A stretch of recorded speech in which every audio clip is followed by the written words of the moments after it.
Assalamualaikum warahmatullahi wabarakatuh. Swabahal khair, kaifa halukum? Asallahu ayyu'tina ashiha wal afiyata iman.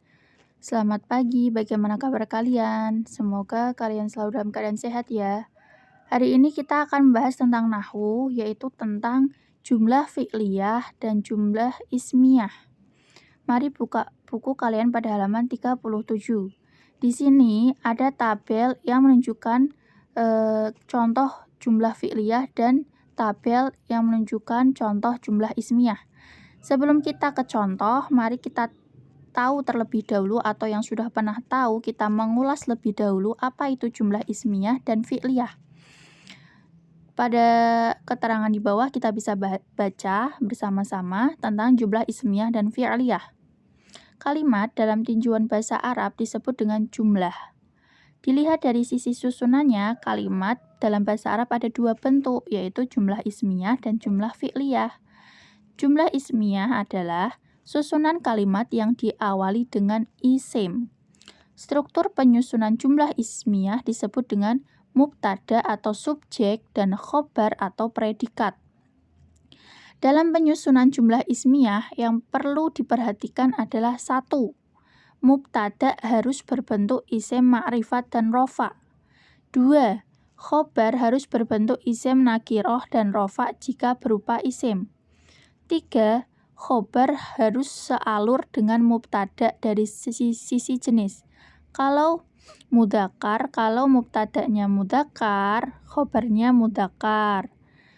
Kalau mubtadanya mu'anas, khobarnya mu'anas. Kalau mubtadanya mufrad, ya sama, khobarnya harus mufrad, seperti itu.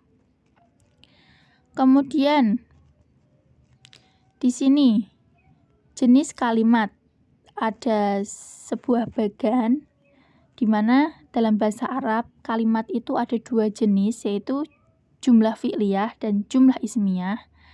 Kalau jumlah fi'liyah itu terdiri dari fi'il dan fa'il. Fi'il itu predikat dulu, baru fa'ilnya atau subjeknya. Itu dinamakan jumlah fi'liyah.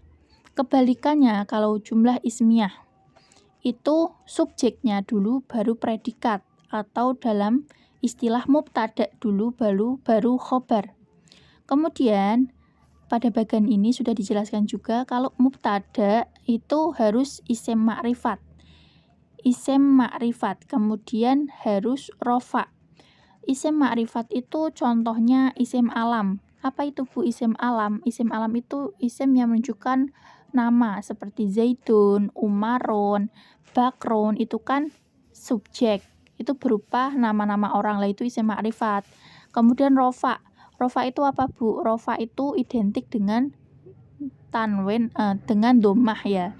Dengan domah. Kemudian kalau khobar atau predikat itu harus nakiroh. Harus nakiroh, harus rofa, dan bersesuaian dengan mubtada. Nakiroh itu bisa bersifat, kalau isim ma'rifat itu kan khusus, nakiroh itu bisa bersifat umum. Kemudian rofa dan bersesuaian dengan mubtada, harus sesuai dengan mubtadanya. Kalau mubtadanya rofa, kalau mubtadanya mufrad, maka khobarnya mufrad. Kita langsung ke flashback pada tabel yang pertama tadi. Ada contoh jumlah fi'liyah dan contoh jumlah ismiyah. Contohnya, yartadit tolibu malah bisal madrasah. Yartadi itu fi'il, at-tolibu itu fa'il. Lah, kalau dalam fi'liyah itu kata kerjanya dulu baru subjeknya. Kebalikan dari jumlah ismiyah yang di sampingnya. At-tolibu yartadi malah bisal madrasah. At-tolibu subjek, yartadi predikat. Dibalik tuh dari fi'liyah yang tadinya kata kerja dulu, kalau di jumlah ismiyah itu subjeknya dulu. At-tolibu dulu baru yartadi. Cuma seperti itu. Ya'malu Ahmadul wajibal mangzili. Dibalik kalau di jumlah ismiyah, Ahmadu ya'malul wajibal mangzili. Yang tahi la'bul kurota fi sa'atil khamisah. Kalau dalam ismiyah, la'bu kurota yantahi, la'bul kurota yantahi fi sa'atil khamisah. Tadi yang tahinya dulu baru lakbul qurrah. Kemudian kalau di ismiyahkan itu lakbul qurrah dulu baru yantahi. Apa artinya? Yantahi itu menyelesaikan, lakbul qurrah itu pemain sepak bola. Jadi kalau dibalik ke ismiyah itu pemain sepak bola dulu baru menyelesaikan. Kemudian ta'allamal ustadz al-lughah al-arabiyyah. Kemudian dibalik tuh al-ustadzah ya, al-ustadzah ta'allamal lughat al-arabiyyah. At-tali'u durus lailan. At-tali'u kenapa jadi ana, Bu? Karena at-tali'u itu menyimpan makna dhamir ana. Aslinya itu ana at-tali'u. Kalau di dalam jumlah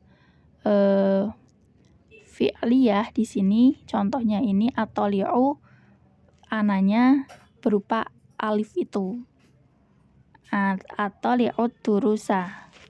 Kemudian di jumlah ismiyahnya ananya dilihatkan ana at-tali'u durusa lailan. Seperti itu ya. Kemudian untuk latihannya pada halaman 39 itu pada bagian yang atas saja, yang tabel itu hiwar haul jumal fi'liyah al-atiyah ilal jumal ismiyah. Kalian cuma disuruh atau diminta untuk mengubah yang tadinya fi'liyah menjadi ismiyah, tinggal dibalik. Contohnya yang pertama, tu'iddu umil futuro. Artinya ibuku menyiapkan sarapan. Itu kan fi'liyah. Karena kenapa fi'liyah? Karena predikatnya dulu yang disebut, tu'iddu baru umi, predikat baru subjek. Lah itu kalau di jumlah ismiyah itu tinggal dibalik. Ummi tu'iddul futuro. Seperti itu, tinggal dibalik. Jadi dari tu'iddu ummi menjadi ummi tu'iddu. Seperti itu. Kalian lanjutkan sampai yadhabut thalib ila mauqifil hafilat. Sekian penjelasan Ibu kali ini, semoga bermanfaat walaupun sedikit. Kalau ada yang belum paham bisa ditanyakan ke Bu Ainun. Syukron ala ihtimamikum, ila liqa, wassalamualaikum warahmatullahi wabarakatuh.